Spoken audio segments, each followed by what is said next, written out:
എടാ മോനെ, എണീറ്റേ, കണി കാണണ്ടേ? വീട്ടിലെ ഒച്ചപ്പാട് കേട്ടാണ് കൃഷ്ണൻ കണ്ണ് തുറന്നത്. ഷോ, രാത്രി മുഴുവൻ പടക്കവും ഗുണ്ടും പൊട്ടിച്ച് ഇവന്മാരെന്നെ കിടത്തി ഉറക്കിയിട്ടില്ല. നേരം വെളുക്കാറായപ്പോഴാണ് ഒന്ന് കണ്ണടച്ചത്.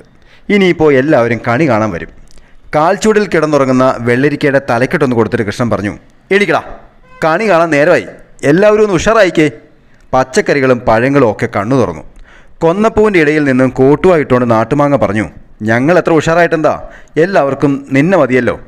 തലയിലെ മയിൽപ്പീലി നേരാക്കിക്കൊണ്ട് കള്ളച്ചിരിയോടെ കൃഷ്ണൻ പറഞ്ഞു, ഈ വീട്ടുകാരെന്നെ വെറുതെ വേഷം കെട്ടിച്ച് നിർത്തിയേക്കുന്നതല്ലേ. ശരിക്കും ഐശ്വര്യവും സന്തോഷവും ഒക്കെ ഇവരുടെ ഉള്ളിൽ തന്നെയാണെന്ന് ഇവരറിയുന്നില്ലല്ലോ. നിലവിളക്കിൻ്റെ തിരിതെളിഞ്ഞപ്പോൾ കൃഷ്ണൻ സംസാരം നിർത്തി. Silence, smile.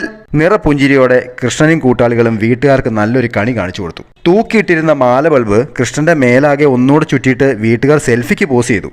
വിഷു സ്റ്റാറ്റസ് ഇടാൻ ആണത്രേ.